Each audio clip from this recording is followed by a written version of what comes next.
En el video de hoy queremos dedicar el tiempo para analizar si una persona que experimentó la justificación obligatoriamente, necesariamente, también tiene que experimentar la santificación.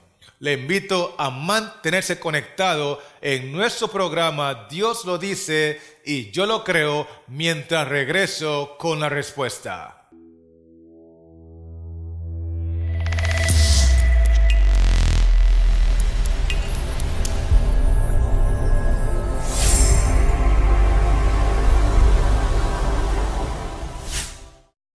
En la segunda carta del apóstol San Pedro, capítulo 2, versículos 20 al 22, leo lo siguiente. Ciertamente, si habiéndose ellos escapado de las contaminaciones del mundo, por el conocimiento del Señor y Salvador Jesucristo, enredándose otra vez en ellas son vencidos, su postrer estado viene a ser peor que el primero. Este versículo está hablando de dos cosas muy distintas. Primero, el texto dice que la persona escapó a las contaminaciones del mundo porque conoció a Cristo y obviamente aceptó a Cristo. Eso es una referencia a la justificación. En ese momento todos sus pecados son perdonados y simbólicamente sepultados en lo profundo del mar. Pero el versículo dice que si esa persona vuelve a enredarse en las cosas del mundo y vuelve a ser esclavizado al pecado porque es vencido por el pecado, el postrer estado de la persona llega a ser peor que el primero. Significa entonces que no es obligatorio que la persona que fue justificada por la fe también sea santificada. ¿Me estoy dando a entender?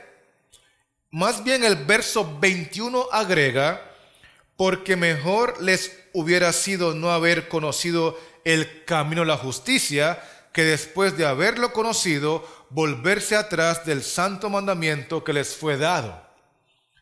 Aquí vemos claramente que el individuo no perseveró hasta el fin.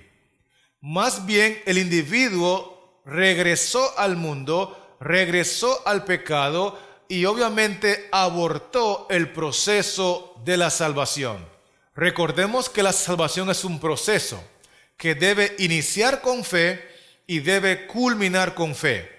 Dentro del proceso hay una etapa llamada justificación, hay una etapa llamada santificación y hay otra etapa llamada redención o que hemos denominado también glorificación.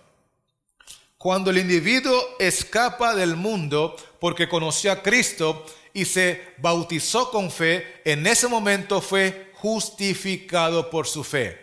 Pero si después es vencido por el pecado y regresa al mundo y se enreda otra vez con la mundanalidad, el individuo está abortando el proceso y no va a pasar de justificación a santificación porque regresó a las cosas del mundo. Por eso el verso 22 dice, pero les ha acontecido lo del verdadero proverbio, el perro vuelve a su vómito y la puerca lavada a revolcarse en el cieno. Por lo tanto, no es automático que el que es justificado también será santificado. Hay que tomar eso muy en cuenta, porque la Biblia enseña que el que persevera hasta el fin será salvo. Hay que ser justificado y hay que también ser santificado. Hay que iniciar, pero también hay que terminar. Hay que poner los ojos en Jesús, el autor y consumador de la fe. Por eso primera de Juan 2 y el versículo 6 dice, el que permanece en él debe andar como él anduvo. Hay que vivir como Cristo, hay que hablar como Cristo, hay que caminar como Cristo. ¿Para qué? Para que la justificación se convierta en santificación. De hecho, primera de Juan 2:1 dice, hijitos míos, estas cosas os escribo para que no pequéis. Pero si alguno hubiere pecado, abogado tenemos para con el Padre, a Jesucristo el justo.